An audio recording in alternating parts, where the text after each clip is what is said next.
Hello, everybody. We're going to try this again. We're having some technical difficulties. Welcome to another installment of Energy Intersects. So this is where me and my co-host Lauren Armstrong jam out on human design, energy, psychology, mental wellness, and today, business. How's it get better than that? Kreft? Awesome. We're good to go now, so we'll just get started in a moment. Thanks for all your patience. We had some of that Mercury retrograde business. Oh my gosh, hi. Hi. Intro sounds so polished. God, we're very professional here. It's very serious business. So professional. Okay, so we're updated, we're ready to go. So We're this is gonna be like short and furious today, but we are gonna like be super impactful, I sense, with like gems of business and energy. I think so too, especially because you have been talking so much about having a relationship with and communicating with your business and asking it questions. Mm-hmm. And I think that alone is a very like mind-boggling, sort of like mind-expanding thing to think about. Like, oh, my business isn't me. Yeah. I was getting something where it's like, it's not me, and it's also this complete reflection of me. Mm-hmm. And it's like something that you're in a relationship with. Yes. Whether you like it or not. Yeah. And you birthed it. It's like a creation of yours. And yeah. So is it like a child? It's a different energy than that, though, I get. Yeah. It's not necessarily like a parent-child thing. It's like an adult child. It is. You can be friends with. Yes. Yeah. So I've been talking about communicating with your business, asking questions, and really not needing to even make decisions, in the sense that you can just tap into the energy and communicate with it like someone on your team, basically. So we'll talk more about that. And I also want to know about, like, I think you said it yesterday on your stories, like your business has its own human design chart. I was like, come say what? Like, how do I know? I need to know the design of my business immediately, if not yesterday. Okay. The whole rabbit hole we're about to go down. Are you ready? So what's really fun about this is, one, we're not going to overcomplicate it, right? We're going to let this be like fun, easy, playful thing that we get to like tap into and see if it feels good and aligned. And we start going into like this place of like, well, what about this? And what about this? And I don't know. And then we're like in this judgment assumption place that's not like this fun question land. So like, let's put that hat on for context. But just like you were saying, it's like being in a relationship with a friend or like having a coworker or an employee. What does it look like if all of those people would have a design, right? They'd have. So what does it look like for your business to also have its own design? So how do we figure this out? How do we, like, 'cause I'm like, well, I think I know when it started, but maybe it started a week later. I don't know. How do we figure this out? Yeah. So I think what's fun about this is like, let it be super intuitive and playful. So I did an episode a couple weeks ago around authority, right? Like your human design authority, decision-making strategy. So what could it look like for you to tap into your decision-making strategy and saying, okay, I know the answer, how I make decisions. So for you, you're a sacral authority. Right. So your business, if you're a sacral authority, I would ask yourself, okay, when was it birthed? Right? Because birthday is not when they were conceived. Like, it's not when I had the idea necessarily.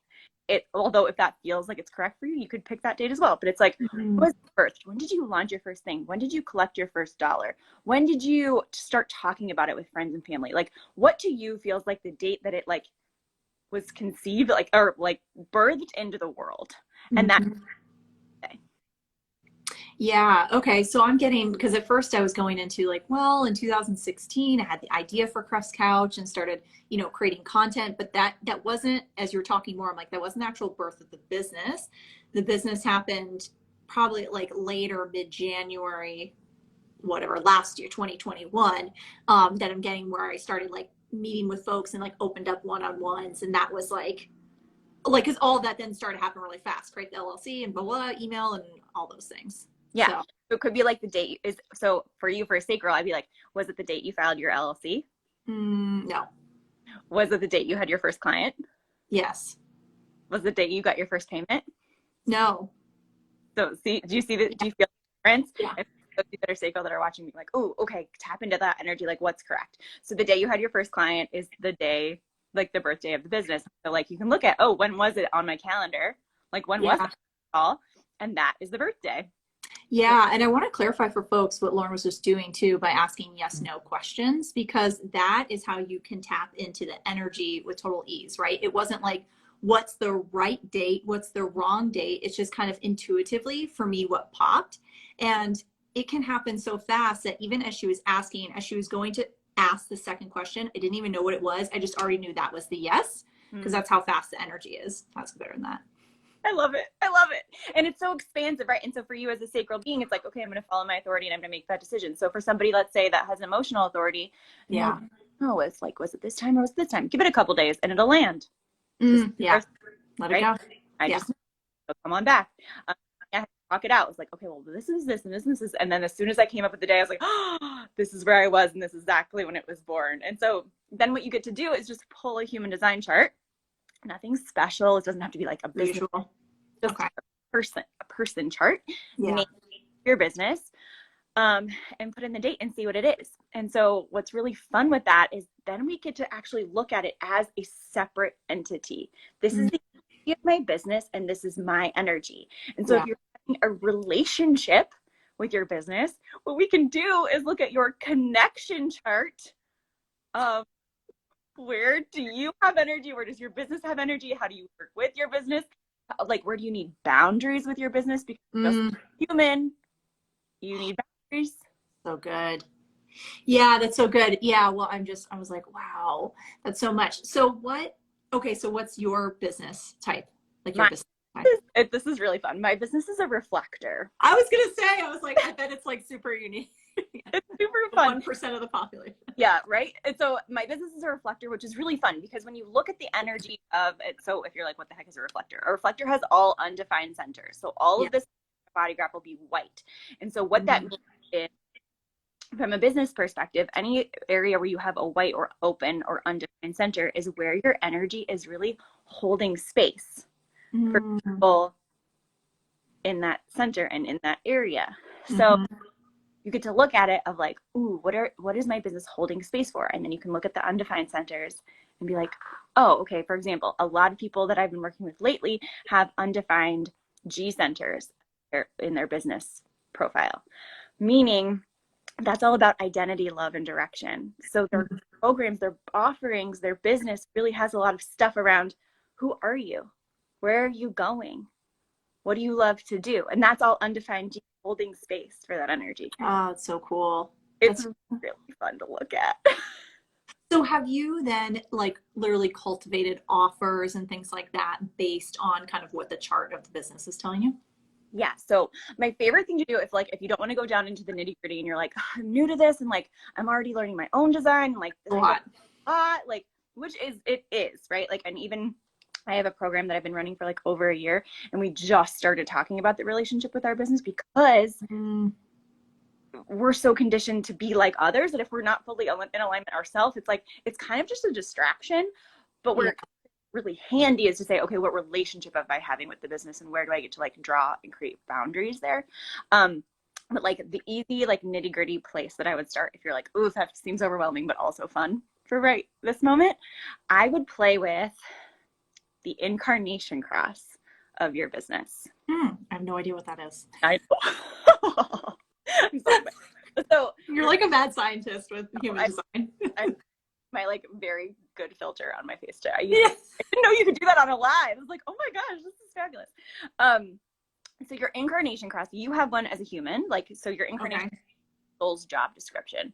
It's the work you're here to do in the world. It's basically like your right? Like why are you here? Like, what are you here to do? And in whatever way you choose to do it, it's the energy or the essence of what your soul is here to do. So what does that look like for your business? What is the soul or the essence? What mission is the business here to accomplish? And how do you and your energy help serve that mission, and also who else you do need to bring on to help serve that mission.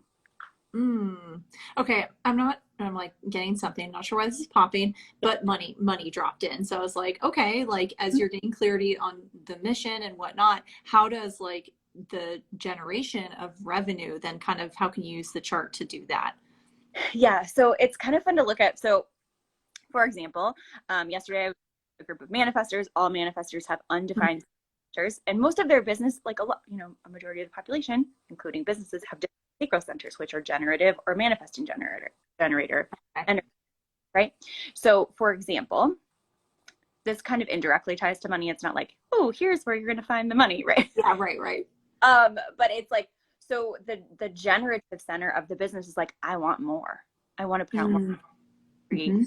Talking about this more with someone's business was basically telling them that yesterday through their chart. We looked at guided meditation and it was like, oh, this is what it wants. It wants more, but I don't want to be the one to give it more. Like, what does this look like? Right. And so it was like, oh, there need to be offers, but does it look like if I'm not the one that has to be doing them? And so that creates space for, how it wants to generate money, is through more offers. But the owner is like, but that's not what I want to do. So where else can we bring that in? Does that? Yeah, totally. Because I had this visual of like two people in a conference room, and it's like the business is one. It's like, well, I want more offers. The other person's that my plate is already full, and you know what I mean? Like having this conversation back. Yeah, it's also really fun to look at, like from a relationship to the business perspective, from a money way. So when we're talking about just an individual, I like to say, from our definition, which is what we have consistent access to. We have consistent access to that energy. And so it becomes easy for us, right? So what a lot of people do is they're like, oh, I need to get better at this other thing. So therefore, when I get at it, I'm going to create this offer. And we just make it so much harder on ourselves, right?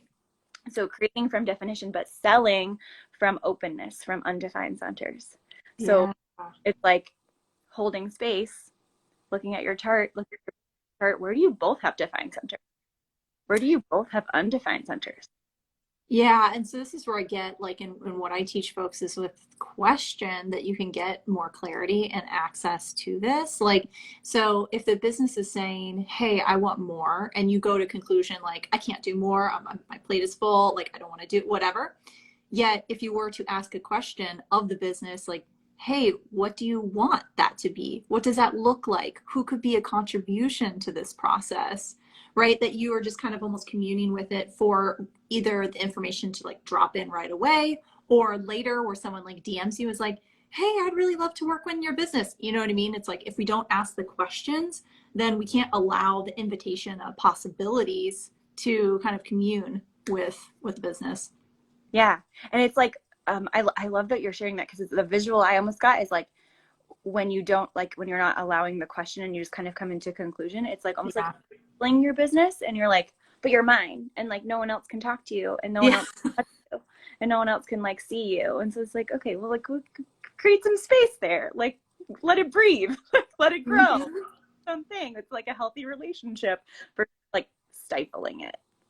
Oh my gosh, yes. And this is like kind of also how I like look at money. And I just kind of see that super related in the sense of like, we want to have this secure attachment style with money, like same with our business. Because what is the one thing that stops people from leaving their 9 to 5, taking the leap, is like the scarcity. Will the money continue to show up?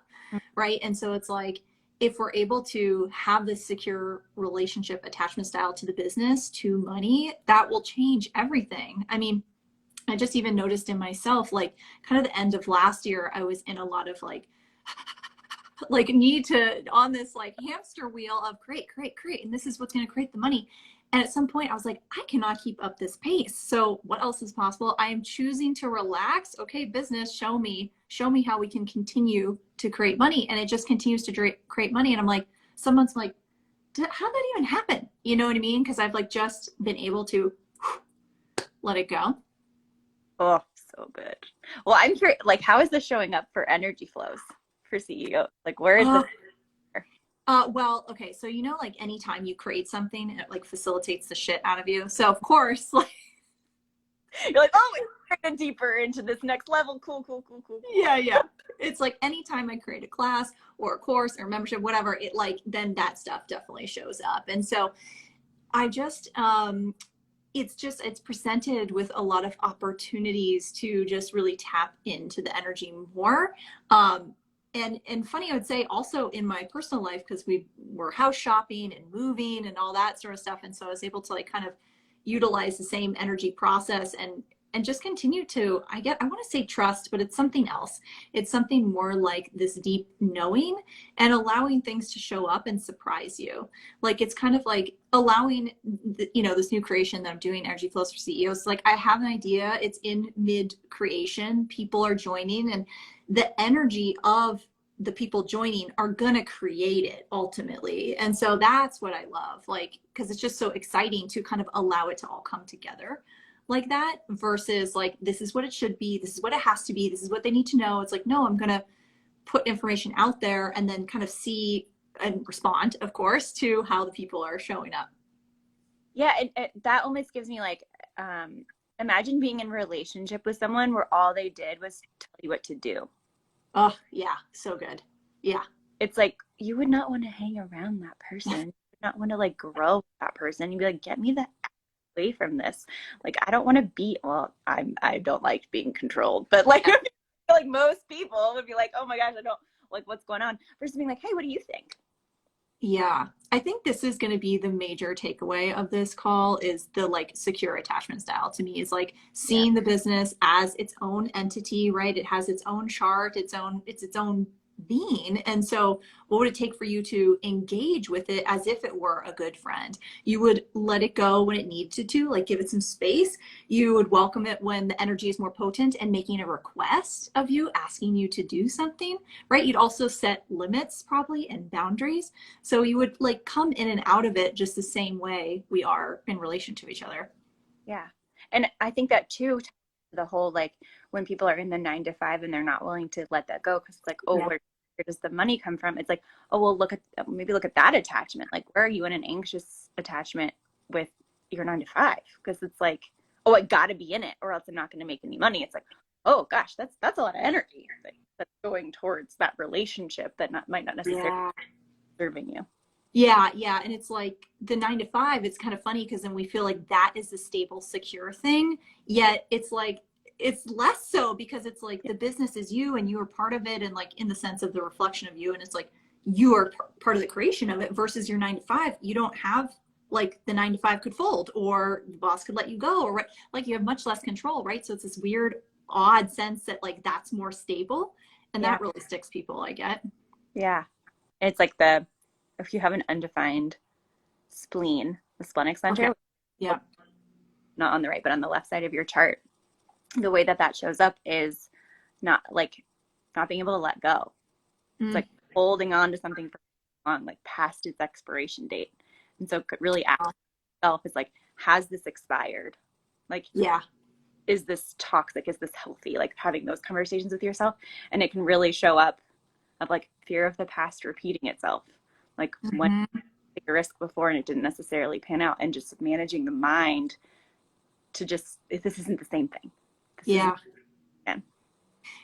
And it's like this willingness to be able to follow the energy and pivot as it changes, right? Because it's like, you're like, no, it must be this thing. It's going to be this thing. And it's like, I've changed the names of my offers a million times. I've changed like the formats of them, right? Because it's just like, as I choose and then I get clarity, and I choose and I get clarity, and I sense it. It's like people get stopped up by needing more information, and then I'll choose. And it's like, no, when you're communing with the energy and you're putting things into creation, that's what's going to give you the most information. Yeah, there's one time that I was working with you and we were talking about something that I had decided, like I had to do something. I had a retreat and it was going to be in Sedona, and like it was already decided, and I had vendors, and I was like, this is what's happening. And like every step of the way was so hard. But I was like, in my mind, I had decided, like, no, it was done. In conclusion, like, this is where it's going. And you like asked a very simple question: does it need to be there? I'm like, oh, that's like the greatest. Yeah. No, it doesn't need to be there, right? And so it like created and opened up and had that communication with all of that I could ask that specific offer. Even, do you desire to be where I said you were going to be? No, I want to go here. Oh, okay, cool. Let's go there. And so that gets to be like a really playful, open way instead of like holding on before without all the information. Oh, I love it. I love it. So what are you inviting? I want to know. Oh, go ahead. We're going to join this call and I'm like going to be so excited. What are you sharing today in your taster? Are you willing to share? Gosh, yeah. So folks still have talk about it. It's at 5 o'clock today. It is, girl. You know it. You on it. 5 o'clock Eastern time. Link in my bio if you want to join the taster, just to give you like kind of a sample of what's going on. But really, I'm going to talk about kind of the major pillars of like what I teach folks between nervous system regulation, subconscious reprogramming, and energy fluency. So becoming the master of your intuition, because all these things are really imperative to facilitate folks to show up online, like feel comfortable enough to show up, to sell themselves, to create offers, to commune with their business, to ultimately just create ease in entrepreneurship, to create, just creating those 5-10K months with total ease. So I'm going to go through that and start to touch on using question and like what specific questions I use in my business, and house shopping that I just did recently. That was so fun. So definitely don't join it if it pings you. Yeah, no, don't follow. What about you? What do you got going on? I'm doing a super secret program. That's not super secret. I have been really working with projectors for a while and go deeper into that practice. So creating a business program for projectors called Projectify Your Business. And I'm just so excited. We're like in the birthing stages right now. So it's not quite birthed, but it's coming in June. So this is something we got to talk about then, like next call maybe is like then, because I get specific offers probably also have charts. They do. Oh my God, so much. It's so fun. And so if you have a specific offer, so like energy flows, if you want to look at that specific offer, when was it birthed? Yeah. Okay. Full chart. I could do this for you too, but then we look at the incarnation cross. So what is its mission and what is it? And then for each like line essentially of the mission of the incarnation cross, it basically becomes a journal prompt of where can we see this? What is trying to be birthed through this? What do people need to know about this so that they can join the mission as well? It like gets to be this love letter to your offer. I love it. Yay. Okay. Oh my gosh, y'all. Thanks for joining us. We got a jet, but we'll be on soon again. See y'all next time. Bye.